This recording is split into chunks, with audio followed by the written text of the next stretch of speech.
गळती काढण्याचं महत्त्वाचं आहेच आहे आणि इंजिनियर साहेबांचं सुप्रिंटेंडेंटचं म्हणणं आहे की त्या धरणाला काही धोका नाही आहे त्यांच्या तज्ज्ञ समितीच्या रिपोर्टप्रमाणे, परंतु गळती काढलीच पाहिजे त्यात काही प्रश्न नाही.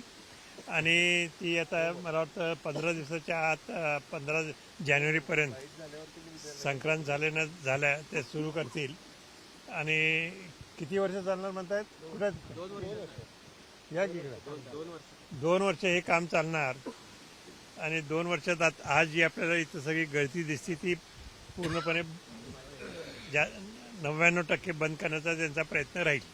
तर गळती जी वाढली आहे दुर्लक्ष कुठेतरी झालं म्हणायचं, कारण हे गळतीचं प्रमाण जवळपास 4 ते 5% जास्त आहे. हळूहळू अलीकडच्या काळात निश्चितच दुर्लक्ष झाल्यामुळे ही परिस्थिती आली आहे आणि आता ह्या परिस्थितीतनं आपल्याला बाहेर पडायचं आहे. हे गळतीचं प्रमाण जे आहे ते कमी दाखवलं जाते असं वाटतं का? कारण याची ग्रॅव्हिटी आता मी काय त्यातला तज्ज्ञ नाही आहे, परंतु गळती भरपूर आहे आणि गळती काढली पाहिजे एवढं मला माहीत आहे. आपण इथल्या पाण्याची टेस्ट देखील बघितलेली आहे. पाणी एकदम स्वच्छ आणि चांगलं आहे. आता कोल्हापूरला देखील ते पाणी कोल्हापूरला हे थेट पाईपलाईननी येतं हे चांगली गोष्ट आहे.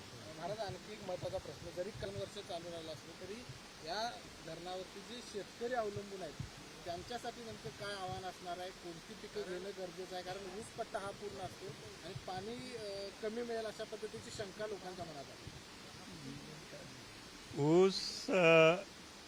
ऊस असं एक पीक आहे की ज्याला सगळ्यात जास्त पाणी लागतं हे खरं आहे. पण इथल्या आपली शेतकऱ्यांची परंपरा आणि शेतीची परंपरा जी आहे ती ऊस करण्याचीच आहे आणि त्यासाठी जे पाणी लागतं ते आता मिळतंच आहे आपल्याला. परंतु भविष्यामध्ये इतर पिकंसुद्धा घेणं उचित होणार आहे, यात काही शंका नाही. एबीपी माझा, उघडा डोळे बघा नीट.